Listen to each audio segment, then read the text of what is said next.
அல்லாமலும் நீங்கள் கிறிஸ்துவை பற்றும் விருத்த சேதனத்தினாலே மாம்சத்துக்குரிய பாவ சரீரத்தை கலைத்து விட்டதினால் கையால் செய்யப்படாத ஒரு ஆமென் சொல்லுங்க பாப்போம். ஆமென். ஹalleluya. வேதம் சொல்லுது when you came to Christ, நீங்கள் கிறிஸ்துவுக்குள் வரும்போது இல்ல கிறிஸ்துவுக்குள் நீங்கள் வந்தபோது you are circumcised, நீங்கள் விருத்த சேதனத்தை பெற்றுக் கொண்டீர்கள். ஆமென். அதை தான் வேதம் சொல்லுது, ஒருவன் கிறிஸ்துவுக்குள் இருந்தால் அவன் புதிய சிருஷ்டியா இருக்கிறான். இப்போ நீங்க கிறிஸ்துவுக்குள் when you came to Jesus, when you came to Jesus Christ, இயேசுவின் இடத்துல நீங்கள் வரும்போது you were circumcised but not by the physical procedure. Christ performed a spiritual circumcision, the cutting away of your sinful nature. நல்லா கவனிங்க, பழைய உடன்படிக்கையில ஒருவன் யெகோவா தேவனை அவன் பின்பற்ற வேண்டுமானால் அவன் விருத்த சேதனம் செய்யப்பட வேண்டும்.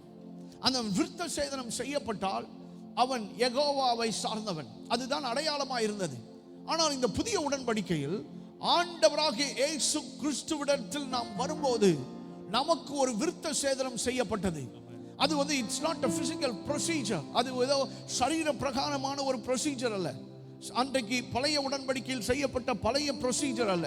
அந்த ப்ரொசீஜரை மாற்றுவதற்காக தான் இயேசு கிறிஸ்து 2000 ஆண்டுகளுக்கு முன்பதாக இந்த பூமியில் வந்து அவர் உங்களுக்காக எனக்காக மரித்து அவருடைய இரத்தத்தின் கடைசி சொட்டு இரத்தத்தையும் சிந்தி உங்களுக்கும் எனக்கும் அவர் மீட்பை சம்பாதித்து வைத்தார். அந்த மீட்பின் சம்பாத்தியத்தினாலே இன்றைக்கு அந்த இயேசு கிறிஸ்துவை உங்கள் சொந்த இரட்சகராக நீங்கள் ஏற்றுக்கொள்ளும் போது not by the physical procedure, இந்த உலகத்தில் இருக்கிற சரீர பிரகாரமான அந்த ப்ரொசீஜரை தாண்டி ஆண்டவர் உங்களுக்கும் எனக்கும் ஒரு ஆவிக்குரிய விருத்த சேதனத்தை கர்த்தர் வைத்திருக்கிறார்.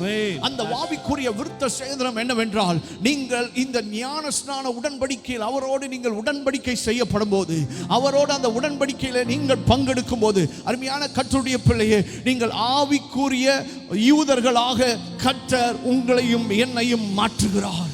ஆமென். ஹalleluya. ஹalleluya.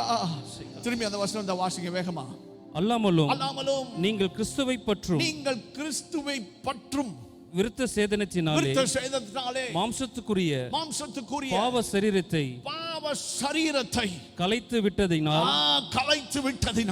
கையால் செய்யப்படாத பாவ சரீரத்தை கலைத்து விட்டதினால் ஒருவன் இயேசு கிறிஸ்துவின் இடத்துல வரும்போது அவனுடைய பாவ சரீரம் அவனை விட்டு டிபார்ட் ஆகுது.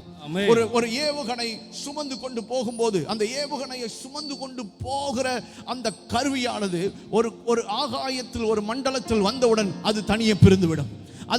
அதற்கு பின்பதாக அதற்கும் அந்த ஏவுகணைக்கும் சம்பந்தமே இருக்காது. அதே போல நீ கிறிஸ்துவுக்குள் வரும்போது உன்னுடைய பாவ சரீரம் களைந்து விடப்பட்டது.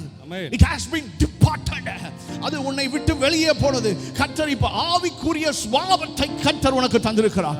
The nature of God, because he is a son, அவர் தேவனுடைய பிள்ளையாக, he is a son of God, அவர் தேவனுடைய பிள்ளையாய் இருக்கிறபடினாலே அந்த தேவனுடைய பிள்ளை என்ற அங்கீகாரத்தை எனக்கு தருகிறபடினாலே அந்த பாவ சரீரம் உன்னை விட்டு டிபார்ட் ஆகும்போது உன்னை கர்த்தர் தம்முடைய பிள்ளையாகும்படி கர்த்தர் அதிகாரம் கொடுக்கிறார். ஆமென். ஆமென்.